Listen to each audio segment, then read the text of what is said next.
Hi guys, welcome back to our channel. ఈరోజు మా ఇంట్లో లంచ్ స్పెషల్స్ ఏంటో చూపిస్తాను. ఇంతకీ మీరు లంచ్ చేశారా? కామెంట్ చేయండి. అయితే ఈరోజు లంచ్లోకి మా మమ్మీ చిక్కుడుకాయ కర్రీ చేసింది. ఈ చిక్కుడుకాయ కర్రీలో ఎంతమందికి గింజలు అంటే ఇష్టం? నాకు కూడా చాలా ఇష్టం అండి గింజలు అంటే. ఇక నాకైతే చాలా జలుబు వేసిందని మా మమ్మీ నైట్ వెల్లుల్లి కారం అయితే చేసేసింది. ఈ వెల్లుల్లి కారంతో అయితే నైట్ తిన్నాను, మార్నింగ్ తిన్నాను. ఇప్పుడు నోటికైతే చాలా టేస్ట్ ఉందండి ఈ కర్రీ. కర్రీ కాదు, ఈ వెల్లుల్లి కారం మంచిగా కలుపుకొని తింటా ఉంటే టేస్ట్ అయితే సూపర్ ఉంది. మా మమ్మీ వద్దు వద్దు అని అంటుంది, కానీ టేస్ట్ అయితే చాలా బాగుంది.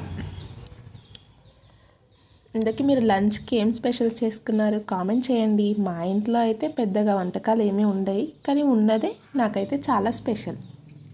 వీడియో నచ్చితే లైక్ చేయండి, షేర్ చేయండి, సబ్స్క్రైబ్ చేసుకోండి.